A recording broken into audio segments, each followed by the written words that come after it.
What's good, YouTube? Dmgaming here, guys, and I hope that everybody is having a good morning so far, good afternoon, good evening, or good night whenever you're watching this video. Guys, I have something that we need to talk about pertaining to the DLC as well as future content. But first, I'm sorry, y'all, if I'm a little out of breath. Just got finished working out a little bit. Checking out the Steam files. There's no new updates here. Aside from this right here, they changed something with the debug release, but this is with DLC 1.30, guys. Now, I know you may wonder what is significant about this. Well, the significance about this DLC 1.30, that was DLC 2. Okay, well, no, no, it wasn't. It wasn't DLC 2. Let's go up here. I can tell you it was DLC 2. 1.30, if I'm not mistaken, correct me if I'm wrong, guys, was the free update. 1.40 was the 1.40 was DLC 2. 4.1 was just some random stuff that didn't really do that. It changed a little bit in Cars Warriors. 1.50 we're suspecting is DLC 3. So 1.30 was the free update. I'm sorry, that's my mistake. It wasn't DLC 2. It was the free update. But still, it's significant because whenever they retract stuff like this, I wouldn't be surprised if later today or in the next couple of days, you see this put back in, if that makes sense. You get what I'm saying? It's almost like what they're doing is combining elements or combining DLC 3 into the game. And so in order to do that, it's like you'll see this if you go back and look at the history. They'll take a bunch of stuff out from a previous update and they'll end up adding it back in. I kind of expect to see the same thing happen with update 1.40, where you see a bunch of subtraction stuff and then later on you see a bunch of pluses where they're adding it back in. This just says that they're merging the DLC with the game. This is to prevent bugs. This is to prevent issues, also to merge storylines and things like that. So this is interesting that they're at that point in time. Now, pertaining to the DLC, there were no updates in the V-Jump. I even talked to DBS Hype myself. There is nothing pertaining to Kakarot in the V-Jump. Bandai didn't say anything about Kakarot. Guys, I hate it, but man, seriously, marketing for this game has sucked since the game was announced. And it's, you know, it's not CyberConnect 2's fault. They're the developer. They actually tweeted something about Kakarot on the anniversary. I didn't see Bandai tweet anything, which is really, really, really bad for business. It's bad for this game. And it's content creators such as myself and Just Saying and President Rose, DJ1K and Riken, guys like that who are basically keeping this game alive. Because imagine if none of us made videos about Kakarot, people probably wouldn't, you know, it's sad, man. It really is sad that they're hurting this game because they're not communicating anything with people. You know, you get more communication with Dokkan and Legends and Xenoverse even. I mean, it is what it is. I mean, there's nothing we can do about it, so there's no reason in stressing over it. Now, what I want to talk about real quick, real brief, is the DLCs, guys. There's something that we're missing here, you know. Something that I haven't heard a lot of people talked about. I've mentioned it before. But guys, pertaining to these DLCs, something that we have to take in note of that's going to give us a hint as to what's going to be next is these DLCs followed what was already happening in the game, okay?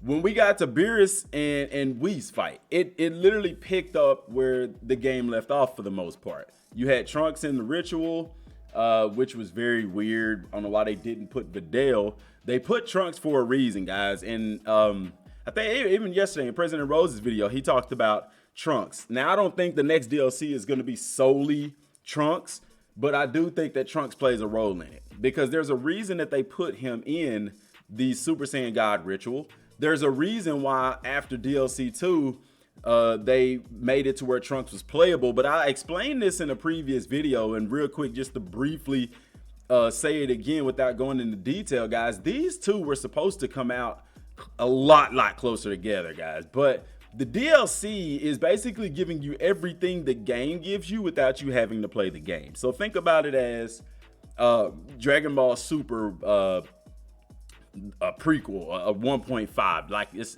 maybe not telling the true full story of Dragon Ball Super, but if you want like the Super storyline in a sense, you could just play the DLC and you can still unlock all the transformations and all that, you know. These DLCs, like I said, were planned to come out a lot earlier. They were a pair. Episode 1 and 2 should have been released together, but they were released separately, and then due to the virus and stuff like that, it was delayed and pushed back, and so it came out way later, and that's why the prizes and the stuff that you win are basically useless to us whenever the DLC came out, because it was supposed to have come out really alongside, if not maybe a few 2 to 3 months after DLC 2 came out, or DLC 1 came out. But going into DLC 2, guys, this is something that was interesting as well, because Frieza was resurrected, but it was something very important that happened when Frieza was resurrected, guys. Well, actually, he wasn't resurrected. Frieza was already there. Why? Because we resurrected him with the Dragon Balls. There was a video I did a while back about Cell Blue, quote unquote. And in that video, guys, I discussed how the DLC is playing off of what happened in the main game. And what happened at the end of the main game, of course, we had Toa and Mirror, right? Of course, we unlocked Trunks, right?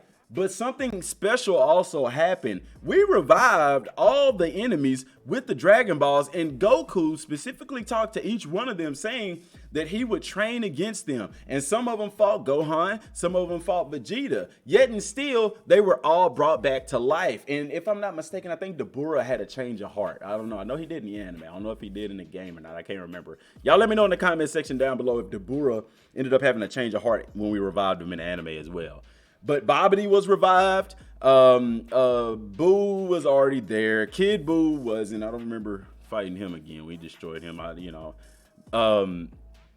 Cell was revived, and like we did look at the scans here. Remember when we saw those cards? If I could find them, hopefully they're not. There they go. Remember we found these cards, okay? And Banyu, of course, we're still studying her. Okay, she's in that time chamber. Boo is still around. We already know Boo's still around with Mr. Satan. Cell was revived. Okay, some more enemies. Frieza was revived. We fought Golden Frieza. He was revived with the Dragon Balls. You had Raditz. Raditz was revived with the Dragon Balls. You know, those enemies are around. The Cell Juniors, all of them. So guys, the same way they picked up with Frieza for a DLC, don't y'all think they're gonna pick up where that story left off? Because all of us are wondering, okay, Goku's talking about training with them in the future and stuff like that. What happened to him? What happened to Cell? What happened to King Cole? What happened to all of Yakon and Pui Pui and Boo, Babidi? Guys, they're still alive in the Kakarot universe. So don't be surprised if that scenario is going to have something to do with those guys, man. Because even with Frieza, that is the reason we didn't see the new Frieza Force in the game. Why we saw the Ginyu Force. Why? Because they even used the Ginyu Force. Because why? They were already revived with the Dragon Balls. Okay? So this is some very interesting stuff. And when you look at it in the light like this, DLC 3 could go a far different way. That's why they call it a scenario and not a new or a continuing arc or something to that effect. You see what I'm saying? It is a scenario, and I'm pretty sure the story they're going to use is going to be different, but it's going to line up with Kakarot and having us already revive the other people with the Dragon Balls. It's gonna have something to do with those guys. Banyu, Toa, and Mirror, something like that. I don't think we get a history of Trunks. I don't think so. I don't know. At first I believed it, but then once I started really looking at the way that these DLCs were working in line with the game, I just don't see it. I don't see it. And then two, there's an issue as of if you do a history of Trunks, which I talked about that in the video as well. How do you get 2 Trunks? How are you going to do that? How are you going to go back in time, have a different, the game would have to create another Trunks. Same thing with Goku Black Arc. You know, they would either have to create a new Trunks, or we would have to just use the same model Trunks we have. Just within the DLC, they make him look different, which is very, very possible. But, you know, people would really be mad if we had, like, say, a history of Trunks where they had a different Trunks, and the only way you could play with him is in the DLC. But, you know, and people, you know, I know Rose was even saying, you know, why would they make it a point to say that Trunks has been unlocked as a special character? Well, the reason for that is because in the anime, Trunks was only there briefly. After that, we didn't see him anymore until Dragon Ball Super. And in some, looking at the Dragon Ball world, because that's the way that Kakarot is designed, Trunks should not be playable.